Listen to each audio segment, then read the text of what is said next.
Sakit bir külək keçir içimdən, adını pıçıldar susar dilimdən. Bu dünya qonaq evi bilirəm mən, gələndə gedəcək qalan kimdən?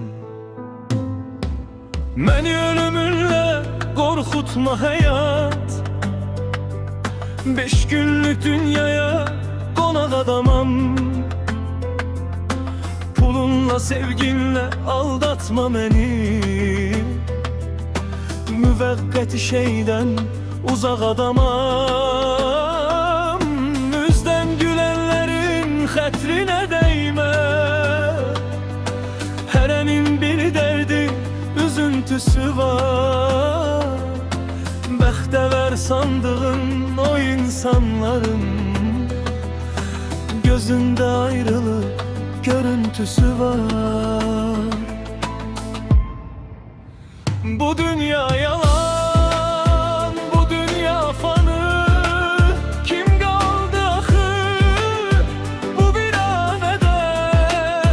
Gülüşlər saxta, sevgilər yarım, həqiqət gizlənib bəhanədə. Qəlbim yorulub bu oyunlardan, inanmaq çətin hər insana.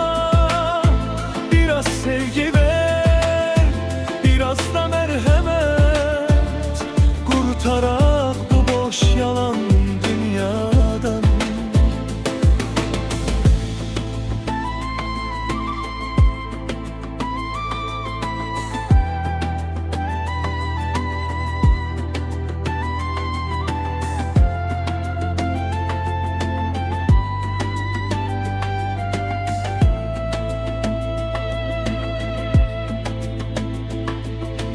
Vəfasız dünyada nələr yoxdur ki,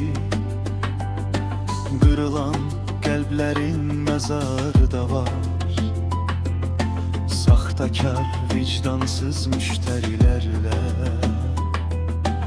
ürəklər satılan bazarı da var. Gözlərdə gizlənən min söz danışır, susmaq bəzən daha ağır gəlir.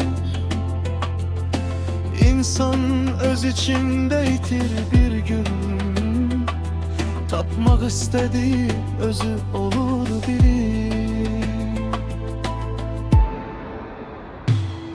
Bir gün çıxıb gedəcəyik səssizcə, adımız qalacaq bir xatirədə.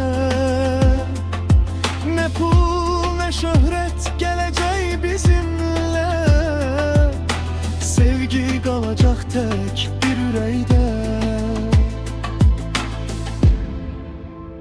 Bu dünya yalan, bu dünya fanı.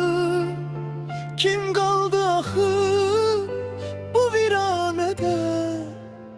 Gülüşlər saxta, sevgilər yarım, həqiqət gizlənib bəhanədə.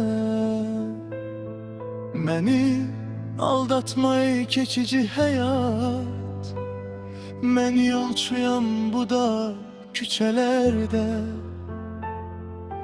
Bir iz qoyub gedim ürəklərdə, qalan nə varsa hamısı yalandı əslində.